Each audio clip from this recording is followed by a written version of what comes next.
دا د سایبیریایي پیلیکن او د یوه بېوزله کبنیونکي د مینې کومه افسانوي کیسه نه ده، بلکې د دوستۍ او خلوص یو ژوندی مثال دی. دا 12 کاله مخکې ما په زخمی حالت کې په سیند کې وموند. بیا مې ډاکټر ته یوړه او تداوی یې هم موږ وکړه. موږ ډېر هڅه وکړه چې دا بیرته هغه ځای ته ستون شي له کوم ځایه چې راغلی دی، خو اوس بیرته نه ځي. له موږ او ماشومانو سره یې زړه لګېدلی دی. خوراک او څښاک او هر څه یې له ماشومانو سره په ګډه وي. دغه کب خوړونکی مرغه هر وخت له مجید او کورنۍ سره وي او دوی ورته د ببن نوم ورکړی. خو مجید د دغه کب خوړونکي مرغه د روغتیا او ساتنې په هکله اندېښمن دی. ټوله ورځ 1 یا 2 کیلو کبان د خوړلو لپاره ورکوم.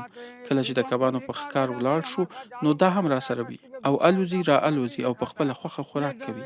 دا ویره را سره وي چې څوک یې غلا نه کړي او یا ووژني. ځینې خلک راته د پیسو وړاندیز هم کوي، خو زه یې نه خرڅوم. که چیرې په خپله خوښه خپل کور ته لاړه شي نو بیا کومه ویره نه لرم.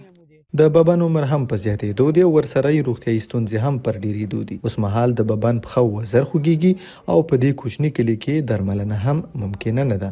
دلته چې کوم ویترنر و هغه هم له دې ځایه تللی. اوس موږ په ګډه مرسته راټولو څو په حیدرآباد کې د ببن سمه درملنه وکړای شو. دا شیبې د انسان او مرغه د بې ساري مینې نښه ده چې یو بل ته خوښي وربخي.